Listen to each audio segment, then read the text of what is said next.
پوری مضبوطی سے مسلک اعلی حضرت پر ڈٹے رہو، اور مسلک اعلی حضرت کا سب سے اہم پیغام یہ ہے کہ دین کے دشمنوں سے دوری اختیار کرو۔ جو لوگ حلوہ اور گوبر کو ایک کرنے کی کوششیں کر رہے ہیں وہ مبلغ صلح کلیت ہیں، مبلغ سنیت نہیں ہیں، چاہے وہ پاکستان کے رہنے والے ہوں، چاہے حیدرآباد کے رہنے والے ہوں۔ ایسے لوگ جو تمام کلمہ گو کو مسلمان سمجھتے ہیں وہ ایک دو نہیں، بے شمار کفریات میں ڈوبے ہوئے ہیں۔ ہر کلمہ گو مسلمان نہیں ہو سکتا، وہی کلمہ گو مسلمان ہوگا جو تمام ضروریات دین سے اتفاق رکھتا ہو۔ اور کلمہ پڑھنے کے ساتھ اگر کسی بھی ضروری بات کا انکار ہو گیا تو اب کلمہ پڑھنا ان کے حق میں مفت نہیں ہے۔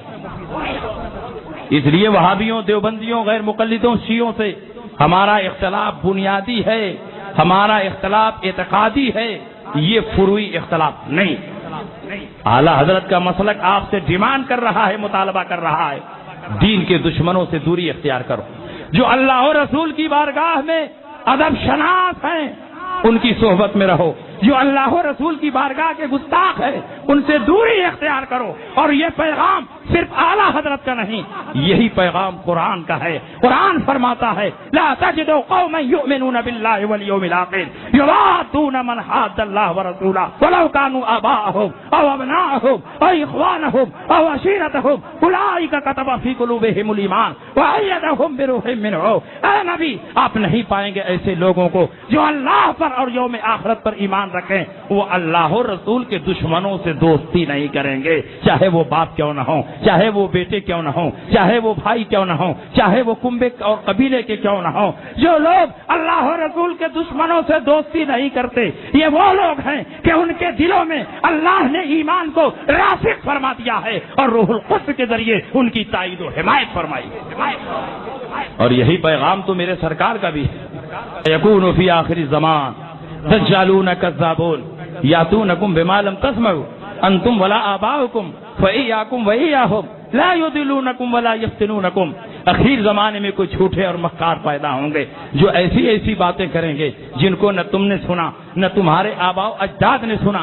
ان سے دور رہنا، ان سے الگ رہنا، کہیں ایسا نہ ہو کہ یہ گمراہ کر دیں اور تم کو فتنے میں مبتلا کر دیں۔ نبی نے ان کی پہچان بھی بتا دی، یہ نمازیں بہت پڑھیں گے، روزہ بہت رکھیں گے، قرآن کی تلاوت بہت کریں گے، اچھے اچھے کام بہت کریں گے، اتنی نمازیں پڑھیں گے کہ تم اپنی نمازوں کو ان کی نمازوں کے آگے حقیق سمجھو گے، اپنے روزوں کو ان کے روزوں کے آگے حقیق سمجھو گے، اپنے اعمال صالحہ کو ان کے اعمال کے سامنے حقیق سمجھو گے۔ تو تحقرون صلاتکم عند صلاتہم وصیامکم عند صیامہم واعمالکم عند اعمالہم یتلون القرآن ولا یجاوز تراقیہم۔ یہ قرآن کی تلاوت کریں گے مگر تلاوت ان کے حلق کے نیچے نہیں اترے گی۔ ویقولون من قول خیر البریہ، بات بات پر رسول پاک کی حدیثیں پیش کریں گے۔ تو کیا نماز کی وجہ سے مسلمان ہوں گے؟ روزہ کی وجہ سے مسلمان ہوں گے؟ قرآن کی تلاوت کرنے کی وجہ سے مسلمان ہوں گے؟ اچھے اچھے کام کرنے کی وجہ سے مسلمان ہوں گے؟ نہیں۔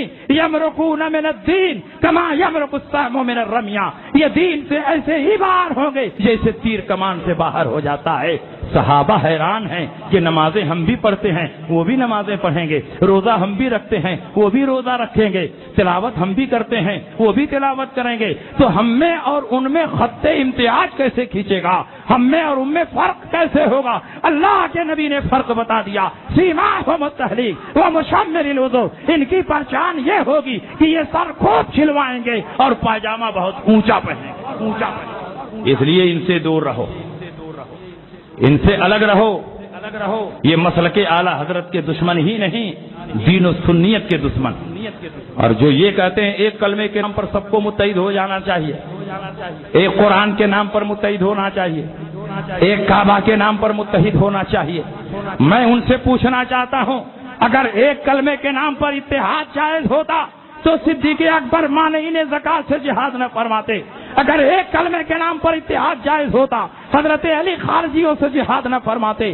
اگر ایک کلمے کے نام پر اتحاد جائز ہوتا تو حضرت امام احمد بن حنبل اپنی پشت پر کوڑے نہ کھاتے۔ اگر ایک کلمے کے نام پر اتحاد جائز ہوتا تو مجدد الفزانی اکبر کے دربار میں کھڑے ہو کر اس کے کفریات کی دھجیاں نہ بکھرتے۔ اگر ایک کلمے کے نام پر اتحاد جائز ہوتا تو امام احمد رضا اپنے زمانے کے باطل فرقوں کی سرکوبی نہ فرماتے۔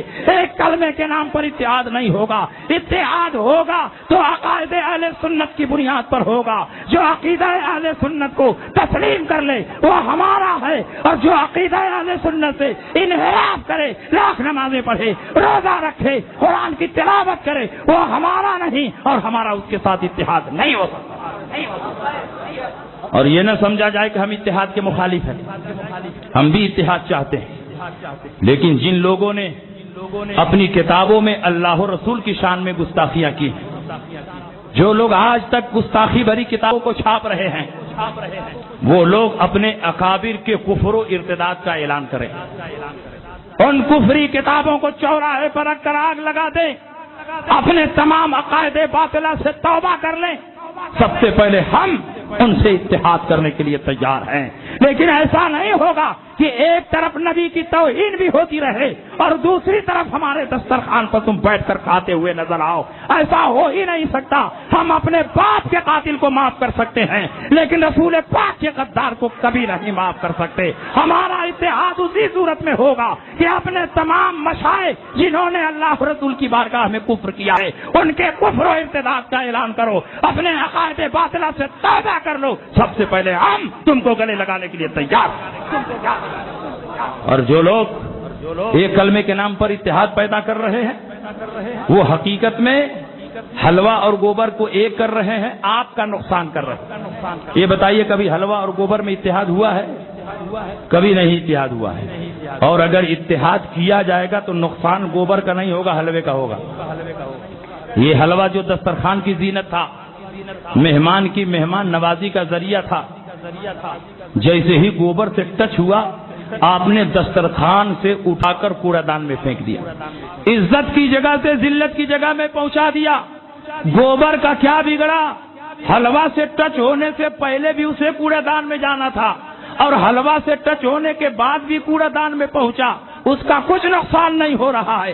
اگر نقصان ہو رہا ہے تو حلوے کا ہو رہا ہے. عزت کی جگہ سے ذلت کی جگہ میں پہنچ رہا ہے تو حلوہ پہنچ رہا ہے. جب تک گوبر سے ٹچ نہیں ہوا تھا, دسترخوان کی زینت تھا, مہمان کو خوش کرنے کا ذریعہ تھا. جیسے ہی گوبر سے ٹچ ہوا آپ نے دسترخوان سے اٹھا کر کوڑا دان میں پھینک دیا. اس کا مطلب یہ ہوا کہ جو تمام باطل فرقوں سے اتحاد پیدا کرنے کی کوشش کر رہے ہیں, وہ حقیقت میں کفر و اسلام کے درمیان جو امتیاز ہے اسے ختم کرنا چاہتے ہیں تاکہ صلح کلیت کا ماحول بن سکے. اور الحمدللہ جب تک مسلک اعلیٰ حضرت کے غلام اس دنیا میں موجود ہیں, جب تک تاج شریعہ موجود ہیں, ان کے چاہنے والے موجود ہیں, کبھی کفر و الہات کے ساتھ ہمارا اتحاد نہیں ہو سکتا. اس لیے آپ پوری مضبوطی سے مسلک پر قائم رہیے, اور حیدرآباد کی سرزمین پر اعلیٰ حضرت کے نمائندہ ہیں حضور شہباز دکن. یہ مفتی اعظم کے خلیفہ ہیں حضور شہباز دکن. حضور تاج شریعہ کا بھروسہ اور اعتماد ہے حضور شہباز دکن. اگر آپ ان کو مضبوط کرے گے تو مسلک مضبوط ہوگا. آپ ان کے مسلک کو مضبوط کرو گے تو جان لو آپ کے دین و ایمان کی حفاظت ہوگی, اور ان کا مرکز اگر کمزور پڑے گا تو مسلک کا نقصان ہوگا. تن من دھن سے مرکز اہل سنت کو دین کا ایک عظیم الشان قلعہ سمجھ کر, مسلک اعلیٰ حضرت کا ترجمان سمجھ کر آگے بڑھانے کی کوشش کرو. اور یاد رکھو, اگر تم نے حضور شہباز دکن کے ہاتھوں کو مضبوط کیا تو یہ صلح کلیت جو 100 سال سے حیدرآباد میں پھیلی ہوئی ہے, چاروں شانیں چت نظر آتی ہوئی ہے امام محمد رضا کا فیضان ہوگا. اس لیے آپ پوری مضبوطی کے ساتھ قائم رہیں. اعلیٰ حضرت کے بارے میں نے بہت کچھ بتایا. حقیقت یہ ہے کہ اعلیٰ حضرت کی شان وہ ہے کہ بڑے بڑوں نے اعلیٰ حضرت کے فضائل بیان کیے, مناقب بیان کیے, لیکن اخیر میں یہی کہہ کر چپ ہو گئے, تمہاری شان میں جو کچھ کہوں اس سے سوا تم ہو, قسیم جانے عرفاں اے شہ احمد رضا تم ہو. حضرت علامہ عبدالعلی میرٹھی جو اعلیٰ حضرت کے خلیفہ ہیں اور جنہوں نے افریقہ کی سرزمین پر سب سے پہلے مسلک اعلیٰ حضرت کا پرچم بلند کیا, دین و سنیت کا چراغ روشن کیا, ایسے افریقی کالوں کو اسلام کا کلمہ پڑھایا جو اسلام کے بارے میں نہیں جانتے تھے، جو لباس کی جگہ درختوں کے پتے ٹانگ کر چلا کرتے تھے، ایسے لوگوں کو اسلام کا کلمہ پڑھا کر مہذب اسلام، مہذب مسلمان بنایا ہے۔ علامہ عبدالعلی میرٹھی جب حج کے لیے گئے، حج سے واپس آ رہے ہیں تو اعلیٰ حضرت کی شان میں ایک منقبت لکھ کر لا رہے ہیں، اور بریلی شریف پہنچ کر محضر علماء میں اعلیٰ حضرت کی یہ منقبت اعلیٰ حضرت کو سنا رہے ہیں۔ اعلیٰ حضرت بہت خوش ہوئے۔ اعلیٰ حضرت کے جسم پر ایک بہت قیمتی جبہ تھا۔ اعلیٰ حضرت فرماتے مولانا بتائیے میں کیا چیز آپ کو پیش کروں، اگر یہ جبہ میں آپ کو دوں تو اس پاک سرزمین سے آپ آ رہے ہیں کہ آپ کے قدموں کی دھول اس جبے سے بدرجہ افضل و اعلیٰ ہے، میں کیا چیز آپ کو پیش کروں۔ اعلیٰ حضرت مکان میں گئے، صندوق کھولا، ایک اور نیا قیمتی جبہ لے کر آئے اور علامہ عبدالعلی میرٹھی کو پیش کیا۔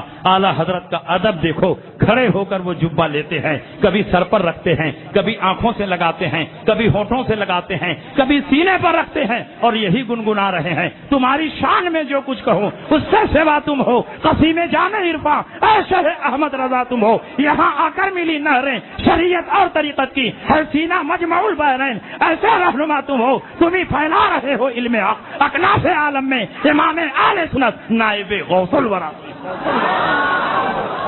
اس لیے آپ مسلک پر مضبوطی سے قائم رہو، دین کے دشمنوں سے دوری اختیار کرو۔ وہابی، دیوبندی، غیر مقلد، شیعہ، کھوجا، بوہرا، یہ جتنے بھی ضروریات دین کے منکر ہیں ان سے ہمارا اتحاد کبھی نہیں ہو سکتا ہے۔ یہی قرآن کا پیغام ہے، یہی رسول اللہ کا پیغام ہے اور یہی امام احمد رضا کا پیغام ہے۔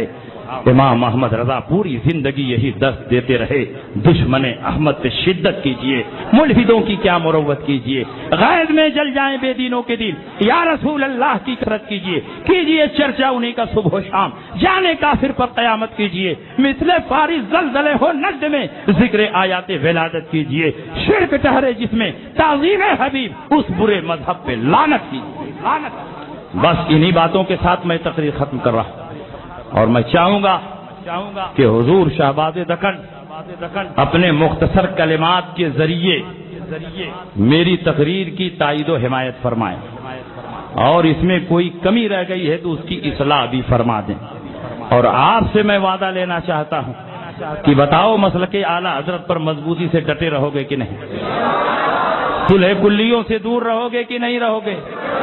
جو حلوہ اور گوبر کو ایک کرنا چاہتے ہیں ان سے کسی قسم کا تمہارا کوئی تعلق نہیں ہو سکتا۔ ایسا ہو ہی نہیں سکتا کہ نبی کے دشمن سے ایک مسلمان کا اتحاد ہو جائے۔ مسلمان تو صرف اللہ و رسول کے جانثاروں سے اتحاد کرتا ہے، اللہ و رسول کے گستاخوں سے ہمارا کوئی اتحاد نہیں ہوگا۔ مسلک کے حوالے سے بڑی تفصیل کے ساتھ ہم نے آپ کے سامنے گفتگو کر دی ہے۔ حضور شہباز دکن سے میں گزارش کرتا ہوں کہ آپ میری باتوں کی تائید و حمایت فرما دیں اور اس کی اصلاح بھی فرما دیں اور لوگوں کو نصیحت بھی فرما دیں تاکہ لوگ مسلک اعلیٰ حضرت پر ڈٹے رہیں۔ وآخر دعوانا الحمدللہ رب العالمین۔ لحد میں عشق رخ شاہ کا داغ لے کے چلے، اندھیری رات سنی تھی چراغ لے کے چلے، تیرے غلاموں کا نقش قدم ہے راہ خدا، وہ کیا بہک سکے جو یہ سراغ لے کے چلے۔